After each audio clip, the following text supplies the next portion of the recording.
Blast అలాగే Lumbini park blast అందరికీ గుర్తుండే ఉంటాయి. ఆ దుర్ఘటన అలాగే ఆ పెనుముప్పుని ఎదుర్కొన్న చాలా కుటుంబాలు ఈరోజు కాశ్మీర్ ఉగ్రదాడితోటి ఒక్కసారి పాత సంఘటనల్ని జప్తికి తెచ్చుకుంటున్నాయి. గోకుల్చాట్ బ్లాస్ట్లో తన బిడ్డని కోల్పోయిన అకాడమిషియన్ జోషి నరసింహస్వామి గారు ప్రస్తుతం మనతో ఉన్నారు. నమస్కారం జోషి నరసింహస్వామి గారు. నమస్కారం. సో ఒకసారి ఈ బ్లాస్ట్ గురించి మనం మాట్లాడుకుంటుంటే హైదరాబాద్లో చాలామంది మీతో పాటు చాలామంది ఆ సంఘటనలో బాధితులైన కుటుంబాల వాళ్ళు నన్ను సంప్రదించారు, మాట్లాడారు. సో ఆ పాత జ్ఞాపకాలు ఒకసారి వాళ్ళ గుండెల్ని కెలికేసినట్టు అనిపించింది. దాడులు చూశారు మీరు. ఈ దాడుల్లో 26 మంది బిడ్డల్ని కోల్పోయిన తల్లిదండ్రులు, అలాగే భార్యలను కోల్పోయిన భర్తలు, భర్తలను కోల్పోయిన భార్యలు విహారయాత్ర కోసం అని వెళ్ళి కాస్త ఆహ్లాదంగా గడుపుతామని అనుకునేసరికి వచ్చి ముష్కరుల దాడి. ఈ క్రమంలో ఒకసారి మీ ఆ పాత సంఘటన గుర్తు చేసుకుంటూ చాలామంది ఫోన్లో మాట్లాడారు, బాధపడ్డారు. ఆ కుటుంబాలకి సానుభూతి ప్రకటిస్తూ సానుభూతి తెలియజేస్తూ సంఘీభావం కూడా ప్రకటించారు. ఆ సంఘటన 2008 నాడు జరిగింది. 2007 నాడు జరిగిన ఆ సంఘటనలో మీరు, నాకు తెలుసు ప్రత్యక్షంగా, ఆ షాక్ నుంచి కోలుకోవడానికి ఎన్ని సంవత్సరాలు పట్టింది అనేది ఒకసారి ఎక్స్ప్లెయిన్ చేస్తారు.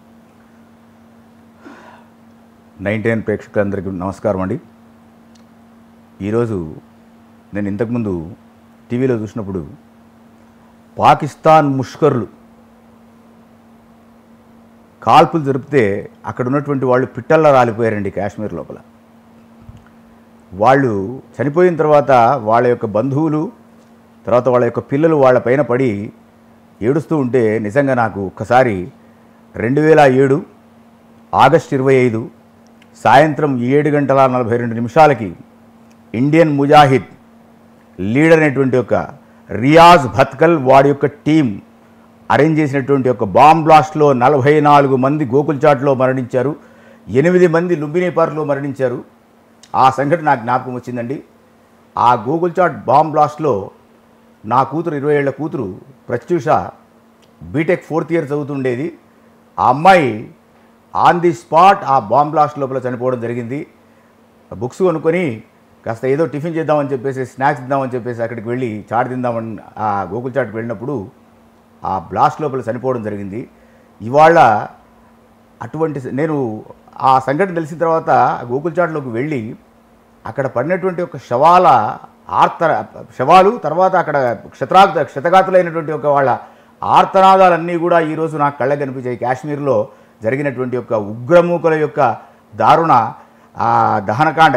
నిజంగా చెప్పాలంటే రాక్షసులు కూడా ఇంత భయంకరంగా ఉండరేమో. ఎందుకంటే రామాయణం చదివేటప్పుడు రాక్షసులలో చాలామంది మంచివాళ్ళు ఉన్నారు, కానీ ఇటువంటి దుర్మార్గమైనటువంటి ఒక చర్యలు చేసేటువంటి వాళ్ళు నిజంగా వీళ్ళని అసలు నేను అప్పట్లోపల కొన్ని టీవీ ఛానల్స్లను పిలిచారు 2007 తర్వాత, ఆ ఇన్సిడెంట్ తర్వాత. అప్పుడు చెప్పా, భారతదేశం రావణ కాష్టం. ఈ ముష్కరులు ప్రతి సంవత్సరమో లేకపోతే 5 సంవత్సరాలకో 10 సంవత్సరాలకో కంపల్సరీగా భారతీయులకు ప్రాణాలు తీస్తూ ఉంటారు. ఇందులో హిందూ, ముస్లిం లేకపోతే సిక్కు, జైన్ ఇటువంటివి లేవండి. వాళ్ళకి భారతీయులు కావాలి, భారతీయుల యొక్క ప్రాణాలు కావాలి, భారతీయుల యొక్క అస్థిరత కావాలి. కాబట్టి ఈ విధమైనటువంటి ఒక విషయాల లోపల భయంకరమైనటువంటి ఒక రక్తపాతాన్ని సృష్టిస్తున్నారు. కాబట్టి ప్రతి భారతీయుడు కూడా ఇవాళ నాకు జరిగింది, నేను అప్పట్లో చెప్పాను, నాకు జరిగిందని చెప్పేసి మీరు ఉపేక్షిస్తే, మీరందరూ ఏకం కాకపోతే తప్పకుండా మళ్ళీ ఒక తల్లి తండ్రి తమ బిడ్డలను పోగొట్టుకునేటువంటి ఒక పరిస్థితి వస్తుందని అప్పట్లో చెప్పాను. అది జరిగి తీరుతున్నది. అసలు వీళ్లకు నిజంగా చెప్పాలంటే ఇంతకుముందు టీవీలో చూసినప్పుడు అనిపించింది, ఆ కాశ్మీర్లోనే వీళ్ళకి ఆశ్రమించినటువంటి వాళ్ళు ఉన్నారు. ఎందుకంటే 7 రోజుల నుంచి రిక్కీ నిర్వహించారట వాళ్ళు. ఈవెన్ హైదరాబాద్లో గోకుల్చాట్ లుంబిని పార్క్లో పెట్టినప్పుడు కూడా 15 రోజులు 20 రోజులు వాళ్ళు ఇక్కడ వేరే స్థావరాల్లో ఉండేసేసి, ఎక్కడ ప్లేసులు రద్దీగా ఉంటాయో అవి కనుక్కొని అక్కడికి వచ్చేసేసి పకడ్బందీగా వాడు ఆ ఐస్ క్రీమ్ బాక్స్ పైన వాడు టైమర్ బాంబ్ అరేంజ్ చేసేసి వాడు సుల్తాన్ బజార్లోకి వెళ్ళి అక్కడి నుంచి వాడు ఆపరేట్ చేసేసేసి ఇక్కడ 44 మందిని చంపేసి, ఎంతోమంది కళ్ళు పోయిన వాళ్ళు ఇప్పటికీ పాపం బ్రతుకున్నారు. అప్పుడప్పుడు పాపం వాళ్ళు నాకు ఫోన్లు చేస్తూ ఉంటారు, ఏదో సహాయం, మాకు తోచిన సహాయం గురించి. రాజకీయ అప్పట్లో రాజశేఖర రెడ్డి గారు ఉండేవాళ్ళు. పాపం నిజంగా చెప్పాలంటే ఆయన లెజెండరీ పర్సన్, తర్వాత సహృదయుడు. కాకపోతే భగవంతుడు ఆయనకు ఆశక్తి ఇవ్వలేదు. అప్పట్లో ఆయన సమతా బిల్డింగ్ మమ్మల్ని పిలిచేసేసి ఒకటే చెప్పాడు, ఈ దురదృష్టకరమైన సంఘటన ఇది నేను పరిపాలించేటువంటి ఒక సమయం లోపల ఈ విధంగా జరగడం చాలా బాధాకరమైనటువంటి ఒక విషయం అని చెప్పి నా భుజం మీద చేసేసి ఆయన చెప్పాడు, మీకు అన్ని రకాలుగా నేను అండగా ఉంటానని చెప్పేసి సహాయం చేస్తానని చెప్పి కొన్ని వాగ్దానాలు చేశాడు. తర్వాత వారు పాపం 1.5 ఇయర్కే దుర్ఘటన లోపల మరణించడం జరిగింది. చంద్రబాబు నాయుడు గారు కూడా పాపం ఆయన టీడీపీ ఆఫీస్కి మమ్మల్ని అందరూ పిలుచుకొని ఆర్థిక సహాయం చేశాడు. ఎందుకంటే మేలు చేసినటువంటి వాళ్ళను మర్చిపోవడం కృతజ్ఞత అంటారు. మాకు కృతజ్ఞత ఉంది, కృతజ్ఞత లేదు. కానీ తెలంగాణ ప్రభుత్వం వచ్చిన తర్వాత నేను పక్కా తెలంగాణ వాదిని, నేను తెలంగాణ వాడిని. మహబూబ్నగర్ డిస్టిక్లో మహమ్మదాబాద్ అనేటువంటి ఒక ఊరు నాది. తర్వాత అన్నిటికంటే ముఖ్యంగా 1969లో నేను 4th క్లాస్ చదివేటప్పుడు తెలంగాణ జెండా పట్టుకొని చెన్నారెడ్డి గారు మా ఊరికి వచ్చినప్పుడు జై తెలంగాణ అని చెప్పేసి ఒక ప్రొసెషన్ లోపల నేను కూడా పాల్గొన్నటువంటి వాడిని. అటువంటిది నా బిడ్డ తెలంగాణ బిడ్డ చనిపోతే కనీసము 10 సంవత్సరాలు తెలంగాణ రాజ్యం పరిపాలించారు. ఇప్పుడు మళ్ళీ సంవత్సరం అయింది తెలంగాణ ప్రభుత్వం వచ్చింది, తెలంగాణ కాంగ్రెస్ ప్రభుత్వం వచ్చింది, ఇంతకుముందు టీఆర్ఎస్ ప్రభుత్వం ఉంది.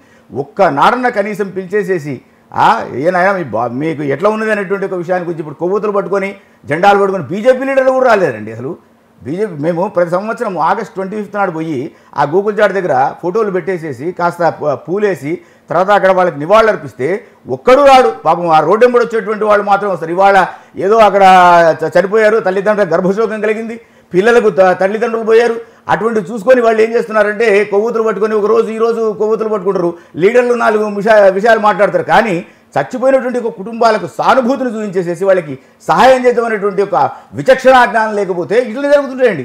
ఇవాళ మాకు జరిగిందనేటువంటిది కాదు, నేను అప్పుడు చెప్పా, 18 సంవత్సరాల కింద చెప్పా, ఇవే టీవీ ఛానల్లో చెప్పా, భారతదేశము రావణ కాష్టం జరుగుతూనే ఉంటుంది. వాళ్ళని కంట్రోల్ చేయకపోతే ఇటువంటి ముజాహిద్ పార్టీలు పుట్టుకునే వస్తుంటాయి. కాబట్టి ఎటువంటి పరిస్థితుల్లో కూడా భారత ప్రభుత్వము మోడీ గారు నాయకత్వం లోపల ఏం చేస్తారో తెలియదు. అది చిన్న ఇజ్రాయిల్ నిజంగా చెప్పాలంటే నేను ఆ మొత్తం న్యూస్లో చూస్తూ ఉంటాను. ఆ చిన్న ఇజ్రాయిల్ వాళ్ళు ఎంత యూనిటీగా అండి, అది ఎంత భారతదేశంలో నిజంగా చెప్పాలంటే ఇవాళ భారతదేశం 14th ప్లేస్లో ఉంది మన దగ్గర ఉన్నటువంటి ఒక సైనిక శక్తి.